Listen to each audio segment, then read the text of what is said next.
As part of the Global South, there are three major threats that we can think about that Grenada may face as a result of climate change. The first being sea level rise, the second being warmer, drier conditions, and the third being increases in intensity of storms and hurricanes. Now, when we think of sea level rise, within the last 25,000 years, sea levels have continued to rise. But what has happened more recently is that the rate of increase as a result of climate change has gone up substantially. Now, work done by folks at the University of the West Indies, Mona, has suggested that when we look at Grenada, which is part of the Southern Caribbean, we are likely to see vast increases in sea level rise, even more so than other parts of the Caribbean region. But the second thing I mentioned, which is warmer conditions, work from the same group has suggested that not only have we seen a decline in the amount of precipitation every year, but we're going to see a particular decline when we look at the rainy season. So we're going to see less rain in the early rainy season and less rain in the later of the rainy season. And the third thing we can think about to be storms and hurricanes. Now we're seeing increases in intensity. So what we're seeing is more category 3 and 4 and 5 hurricanes. And in the case of Grenada, in 2004 and 5, we had two back-to-back hurricanes, Hurricane Emily and Hurricane Ivan. And much of the island, more than 95% of the island, some estimates suggest, was devastated because of these hurricanes. So with climate change, we're just going to see more of these.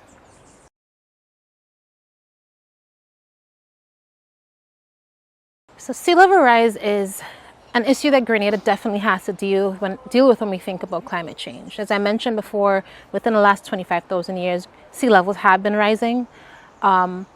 But when we think of some parts of Grenada, the increase we've been seeing has been quite devastating. So they're out there, the communities in Soubise and Marquis and Grenville, which are parts of northeast of the island, where areas that you would once have seen a playing field or a road are now completely inundated, so it's in the sea.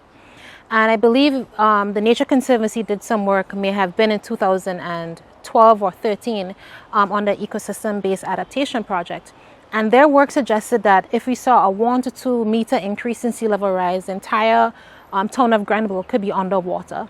Now, based on forecasts, we could see that happening by the end of the century, or even later than that. So definitely we've already seen the impacts of sea level rise in Grenada, and we're going to continue to see more impacts.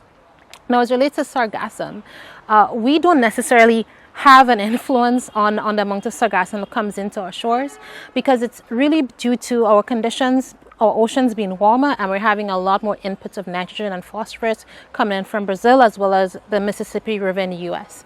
Now, this nutrient-rich warm water makes its way to the Gulf of Mexico into the Sargasso Sea, and the algae basically eats it up.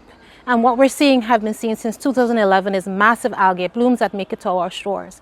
And the issues we often see is, one, that these massive blooms can result in entire beach being covered, where coral reefs are smothered, seagrass beds are smothered, as well as fish are impacted. So because the water is covered, because the algae is there, they use up a lot of the oxygen, and you can have fish kill events.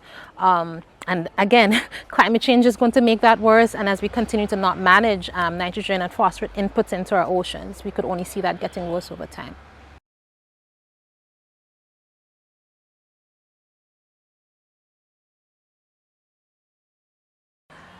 What Grenada can do is really rethink the way in which we do development. So as I mentioned, we are already seeing the impacts of sea level rise.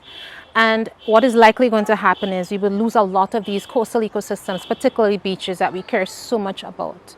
The issue is when we build in coastal areas and we don't give enough space for nature to do its thing, we lose these beaches. If we think of a beach that's quite nearby to where I'm standing, Grandin's Beach, we've built so close to the water that we're now seeing areas that were once land areas where hotels or guest houses were existing are now being constantly inundated with water. And over time, we're just going to see more of the developments on the coasts being inundated by water. So what can we do about it? We need to stop building in these areas if we want to protect our beaches. And we're kind of forced at this point to build much further inland. But I think something we also have to do, in addition to reconsidering the way where we choose to develop, is also restoring our coastal vegetation. We've lost a lot of dry scrub habitat, we've lost a lot of mangrove ecosystems, and mangroves are critically important in ensuring that we protect our sea areas. They prevent against coastal erosion, and they also can build land to some degree.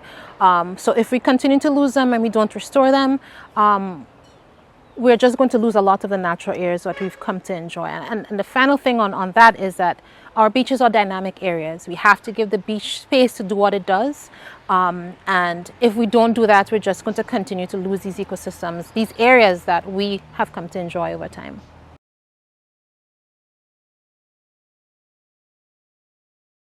So the future Grenada I envision is one that we recognize that our sustenance is dependent on our natural environment. It's not just something for us to extract from where we might get our food, but it's something that we need in order to survive. It provides us with clean air, the water that we drink. All of this is provided by the natural Grenada we see.